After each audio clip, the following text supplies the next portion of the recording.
ഭാര്യ എന്നാൽ ഭരിക്കപ്പെടേണ്ടവൾ, ഭർത്താവ് ഭരിക്കേണ്ടവൻ അല്ല.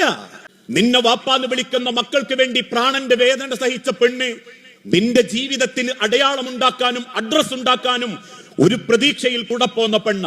10-22 കൊല്ലം വാപ്പാന്റെ രാജകുമാരിയായി വളർന്ന് ഓരോ വാപ്പമാരും ആണിന്റെ കൈ പിടിച്ച് പറയുന്ന ഒരു വാക്കുണ്ട്, എന്റെ മകൾ എന്റെ രാജകുമാരിയാ മോനെ, അവളെ കൊണ്ടുപോയി വേലക്കാരി മാത്രമാക്കരുതേ എന്ന ഒരു വാപ്പയുടെ ഉമ്മയുടെ പ്രാർത്ഥനയുടെ സങ്കടത്തിൽ നിന്ന് ഒരു പെണ്ണിനെ നമ്മളെ കയ്യിലേക്ക് കിട്ടുന്നത്.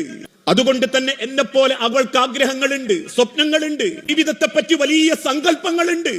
ഞാൻ കൂട്ടിക്കൊണ്ടുവന്ന പെണ്ണ് എന്റെ അകത്ത് ചാരത്ത് കിടന്നുറങ്ങുമ്പം നെഞ്ചു പൊട്ടി കണ്ണു നിറഞ്ഞ കിടങ്ങുന്നതെങ്കിൽ ഞാൻ എത്ര ഭംഗിയിൽ ജീവിച്ചാലും എനിക്കെത്ര സൗന്ദര്യമുണ്ടെങ്കിലും ഈ ലോകത്താരും മോഹിക്കുന്ന ഒരാണായി ഞാൻ മാറിയിട്ടുണ്ടെങ്കിലും അള്ളാഹുവിന്റെ തിരുദൂതൻ ഓർമ്മപ്പെടുത്തി, ആണുങ്ങളിൽ ഏറ്റവും നല്ലവൻ വീട്ടിലുള്ള പെണ്ണിനോട് ഏറ്റവും മര്യാദക്ക് പെരുമാറുന്നവനാ.